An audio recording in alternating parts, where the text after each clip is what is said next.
very good morning class 7th and 8th. Today I am going to explain you your lesson number 5 and 6.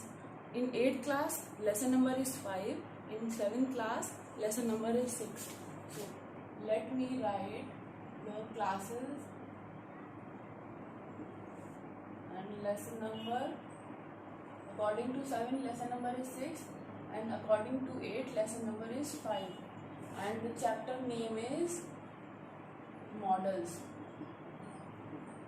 auxiliary verb.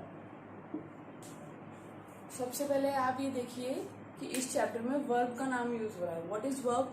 आप सब लोग जानते हैं verb is an action done in an sentence. When action is done it is known as verb. ठीक है. अब verb भी कई टाइप की होती हैं. एक होती हैं main verb, helping verb.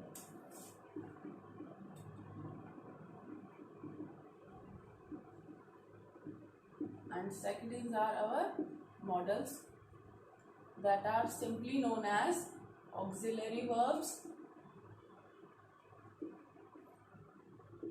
or simple verbs. ठीक है. अब हेल्पिंग वर्ब और मॉडल्स का क्या डिफरेंस होता है पहले हम ये पढ़ लेते हैं. पहले मैं आपको ये बता देती हूँ कि हेल्पिंग वर्ब कौन कौन सी होती हैं. Helping verb basically is, are, am, as,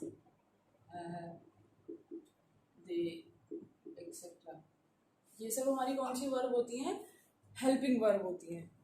और मॉडल्स क्या होती हैं अब हम पढ़ेंगे. जिस चैप्टर के बारे में हमें बेसिकली बात करनी है. मैंने आपको ये हेल्पिंग वर्ब और वर्ब इसमें इसलिए पढ़ाया है क्योंकि जो वर्ब है वो 3 पार्ट्स में बेसिकली डिवाइड की हुई है.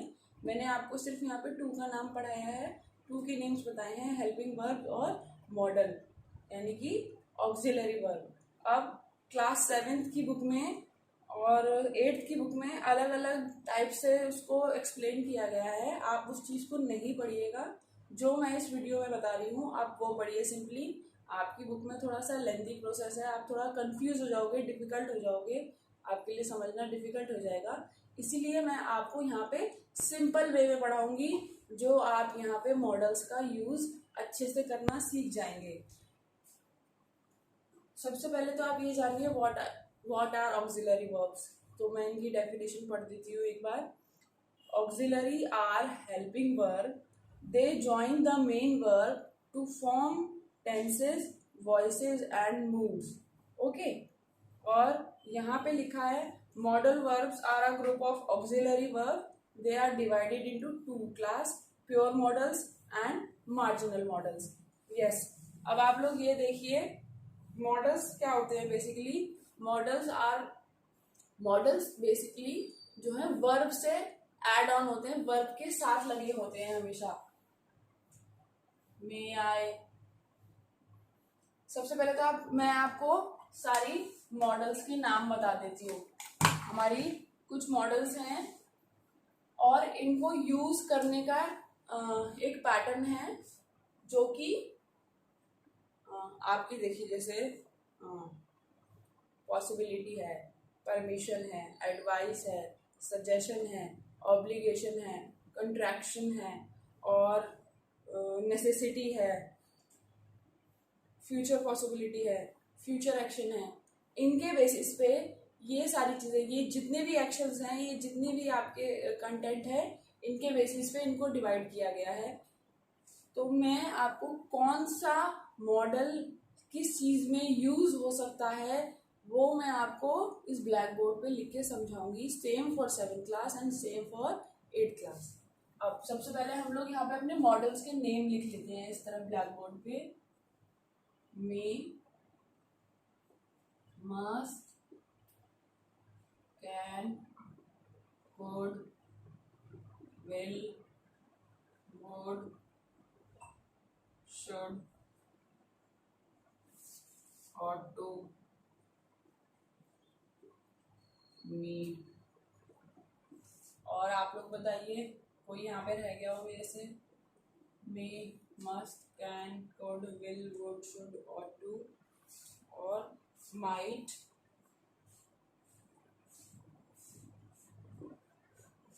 और कोई यहाँ पे रह गया हो? अच्छा, चलिए ठीक है, ये अब आपने देख लीजिए यहाँ पे अच्छे से, ये आपके सारे मॉडल्स हैं। अब इनको डिवाइड किया गया है कंटेंट के अकॉर्डिंग कि कौन सा मॉडल हम सेंटेंस में किस सिचुएशन के अकॉर्डिंग, जो हमारी स्पीकर की जो वर्ब होती है वो उसके अकॉर्डिंग से, वो जैसे हमेशा याद रखिएगा जो मॉडल्स होते हैं वो हमेशा मेन वर्ब के साथ ऐड ऑन होते हैं, लेकिन जब हम सेंटेंस में चेंजेस कर रहे होते हैं तो जो हेल्पिंग वर्ब यानी हमारी मॉडल होती है उस पर कोई चेंज नहीं होता है, आपकी मेन वर्ब चेंज हो जाएगी लेकिन जो हमारा मॉडल है वो एज इट इज रहेगा। For example,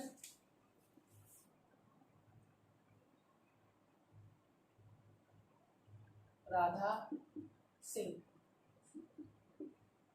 Radha can sing, Radha could sing,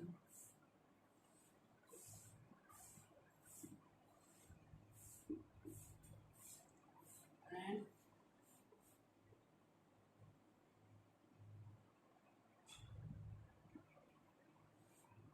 Radha will sing। अब आप देखिए यहाँ पे मैंने ब्लैक बोर्ड पे 4 सेंटेंस लिखे हैं, इसमें हमारी जो वर्ब है मेन वो आप मुझे बता सकते हैं यहाँ पे हमारी मेन वर्ब क्या है? यस, इट्स सिंग। सिंग जो है यहाँ पे हमारी मेन वर्ब है। सबसे पहले सेंटेंस में लिखा है राधा गाती है, Radha sings. Next is Radha can sing, मैंने यहाँ पे कैन यूज किया, हमारा मैंने आपको क्या बताया, कैन जो है वो एक मॉडल है। राधा कैन सिंग, तो इसको अगर हम हिंदी में कन्वर्ट करें तो सेंटेंस की क्या मीनिंग होती है? राधा गा सकती है। राधा, ये है राधा गाती है, राधा गा सकती है। Radha could सैंग, Radha could sing, Radha गा सकती थी। अब ये मैंने यहाँ क्यों लिखा है कि गा सकती, कुड के संग ही गा सकती थी और कैन के संग गा सकती है, वो मैं आपको जब मैं इनके 1 बाय 1 कैन, कुड और विल को अलग अलग डिफाइन करूंगी तो जब आपको समझ में आ जाएगा। राधा विल सिंग, राधा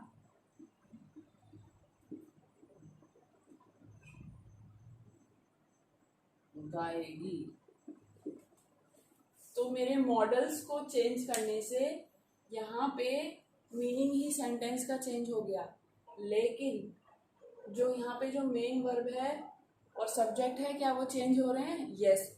जब सेंटेंस को हम बनाते हैं तो हम उसमें टेंस भी देखते हैं, हम उसमें नाउन प्रोनाउन भी देखते हैं, सब्जेक्ट भी देखते हैं, ऑब्जेक्ट भी देखते हैं, लेकिन हमारा जो मॉडल है वो एज इट इज़ रहता है। अगर यहाँ पे कैन है तो कैन ही रहेगा, चाहे इसका टेंस बदल जाए, चाहे इसका पास्ट प्रेजेंट फ्यूचर हो जाए। ओके, अब मैं आगे आपको 1 बाय 1 सारे मॉडल्स को समझाती हूँ। सपोज जैसे हम बात कर रहे हैं परमिशन के बारे में, जैसे मुझे परमिशन लेनी है, ठीक है, मैंने एक वीडियो 6th क्लास को भी भेजी है पढ़ाने के लिए, वो भी मैं आपको साथ इसके भेज दूंगी। आप दोनों वीडियो को देखोगे ना तो ज़्यादा अच्छे से समझ पाओगे, क्योंकि आपको मुझे आपके कंटेंट के अकॉर्डिंग पढ़ाना होता है, 6th क्लास को मुझे 6th क्लास के कंटेंट के अकॉर्डिंग पढ़ाना होता है। पढ़ानी सेम चीज़ है लेकिन बुक में थोड़ा अलग तरीके से दे रखा होता है, इसलिए बच्चे कंफ्यूज ना हो, इसलिए मैं उनकी बुक की लैंग्वेज के अकॉर्डिंग पढ़ाती हूँ। ठीक है, अब आप लोग देखिए 1 मिनट। जैसे परमिशन है, परमिशन में हम लोग क्या यूज करते हैं? मे, कैन और कुड। ठीक है, तो मे कैन कुड में नेक्स्ट इज आर पॉसिबिलिटी।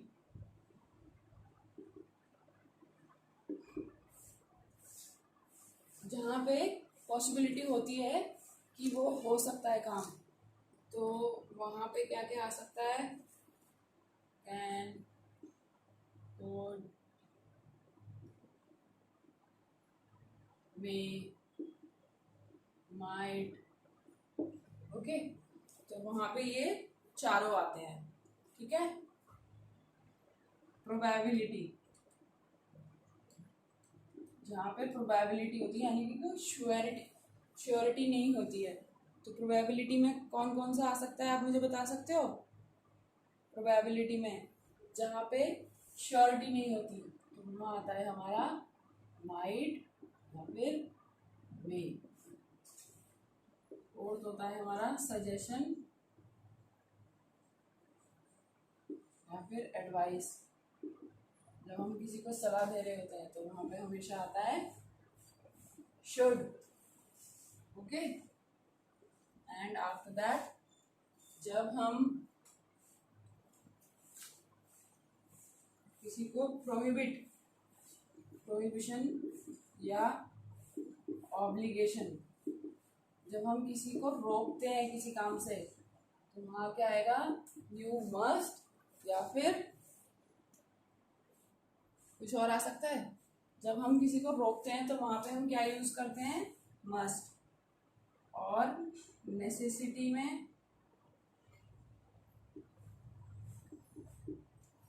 में हम क्या यूज करते हैं? मस्ट और ought to। ठीक है, ये सारी इस चार्ट के अकॉर्डिंग यूज होती हैं। जब हम परमिशन यूज, देखिए जहाँ पे पॉसिबिलिटी है कि हाँ वो चीज हो सकती है, अगर काम हो रहा है, एट प्रेजेंट चल रहा है सेंटेंस में, तो हम वहां पे क्या यूज करेंगे? कैन। वो काम वो कर सकती थी, यानी कि वो कहा जहाँ पे पास्ट में बात हो, ये तो प्रेजेंट में हो गया जो काम चल रहा है। कुड में जब हम काम पास्ट में कि तुम ये काम कर सकती थी, you could have climb the mountain, या they could have climb the mountain, वो पहाड़ चढ़ सकते थे। तो यहाँ पे हम पास्ट के बारे में बात कर रहे हैं, तो जब भी सेंटेंस में पास्ट के बारे में बात हो रही हो कि वो काम हो चुका है, तो वहां पे हम कुड का यूज करेंगे। में हम पॉजिटिव पॉसिबिलिटी में जब हमें ये होता है कि पॉसिबिलिटी जो जो काम हो रहा है उसके चांसेस ज्यादा हैं। फॉर्मल पॉसिबिलिटी, जहाँ पे हम फॉर्मल बात करते हैं, जैसे हम मुझे क्लास में मैम से एंटर लेने के लिए परमिशन चाहिए, तो वो जो है फॉर्मल जगह है, जैसे हमारे फॉर्मल और इनफॉर्मल होते हैं ना, तो वहाँ पे हम क्या यूज करते हैं? फॉर्मल में जो है हमारा फॉर्मल प्लेसेस पे यूज होता है इन ऑल द सेंटेंस, चाहे वो परमिशन की अकॉर्डिंग हो, चाहे वो पॉसिबिलिटी में हो, चाहे वो प्रोबेबिलिटी में हो। और जो माइट होता है हमारा, वो हमारा होता है इनफॉर्मल। एंड सेकंड थिंग, जहाँ पे चांसेस बहुत ना के बराबर होते हैं, मतलब बिल्कुल श्योरिटी है ही नहीं 1% की भी, सेम है इन प्रोबेबिलिटी ऑल्सो। जहाँ पे चांसेस बहुत कम होते हैं, कोई श्योरिटी नहीं होती कि ये काम पक्का होगा नहीं होगा, या जैसे कि इट माइट रेन टुडे, शायद आज बारिश हो सकती है। ठीक है, तो इसमें कोई श्योरिटी नहीं है कि बारिश हो या ना हो। सपोज अब जैसे मैंने यहाँ पे, सॉरी यहाँ पे एक वर्ड और रह गया आपका, वुड। अब जैसे कि परमिशन में हम बात कर रहे हैं would. Suppose would you like to have a glass of milk, क्या तुम एक मिल्क ऑफ ग्लास लेना पसंद करोगे? यानी कि वो काम अभी हुआ नहीं है, फ्यूचर में होगा, अभी एक्शन फ्यूचर पॉसिबिलिटी में है, तो वहां पे हम क्या यूज करेंगे? फ्यूचर पॉसिबिलिटी में वुड, कि वो काम अभी हुआ नहीं है, हम आपसे परमिशन ले रहे हैं, पूछ रहे हैं कि क्या तुम वो काम करना पसंद करोगे। कुड, सेम विद कुड है, तुम वो काम क्या तुम वो काम कर सकते हो, या मैं तुमसे परमिशन लूँ कि सपोज फॉर एग्जाम्पल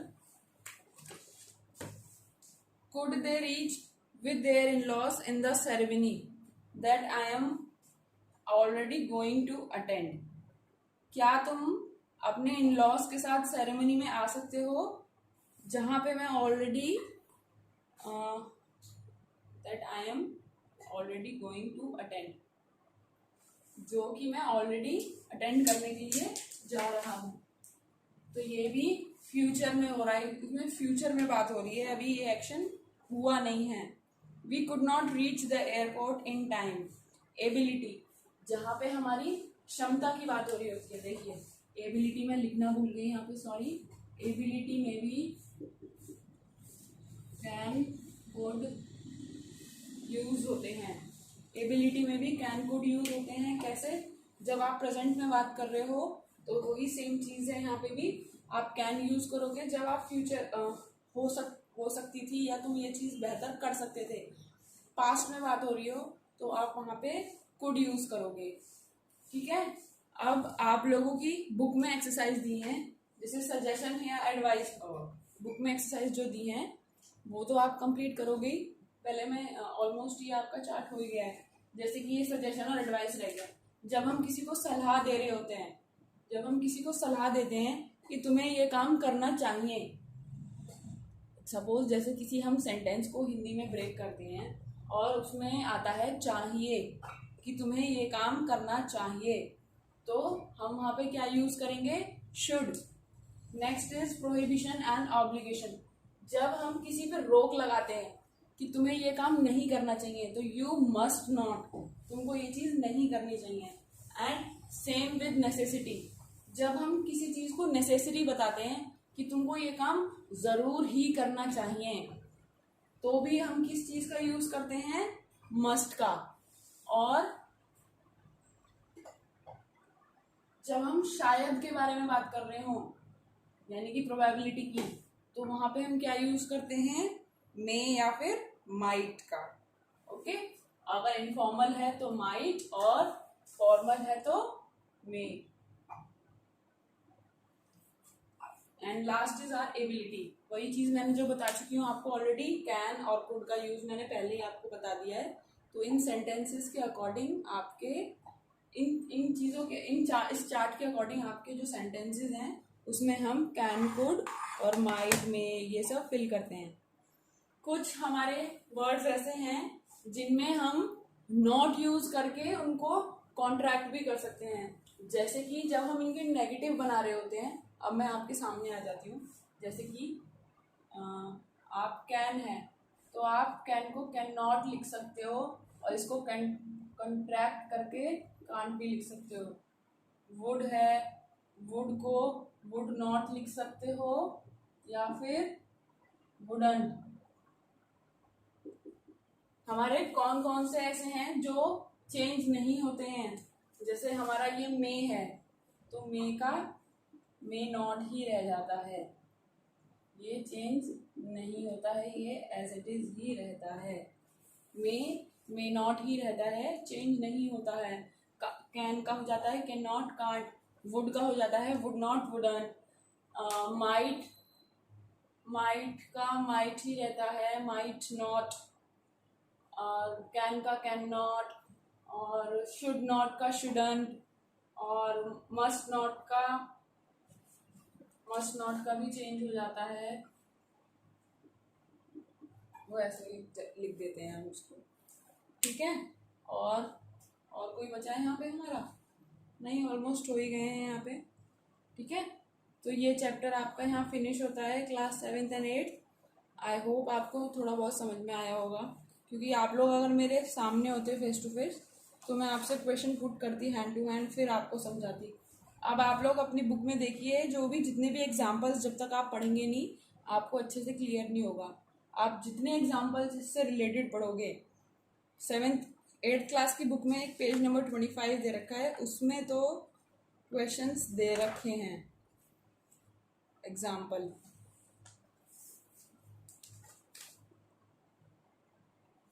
उसमें तो एग्जाम्पल दे रखे हैं, आप उनको रीड कर लीजिएगा।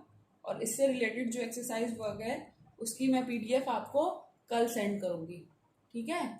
अभी तो आप सिर्फ इस चैप्टर के एक्सप्लेनेशन देखिए। जो मैंने 6th में बना के भेजी थी वो भी मैं आपको भेज देती हूँ, और जो मैंने अब बना रही हूँ मैं आज ये, वो भी मैं आपको सेंड कर रही हूँ। आप दोनों वीडियो एक साथ देखोगे तो शायद आपको अच्छे से समझ में आ जाए। आप पहले 6th वाली वीडियो देखना, फिर इसको देखना। आप दोनों को देखोगे तो अच्छे से समझ में आ जाएगा कि ये मॉडल्स को हम कैसे यूज़ करते हैं। ओके, अगर आप लोगों को नहीं समझ में आता तो जूम क्लास में आपको मैं अच्छे से समझा दूंगी, क्योंकि इस वीक आपकी जूम क्लास नहीं होने वाली है। संडे को PTM है दोबारा से। Those who have not attended the PTM, they are coming to school. That's why Zoom class will not be conducted in this week. On 20th September, there will be no Zoom class. Okay, I will inform you also in the message, in the group via message. Okay, thank you class.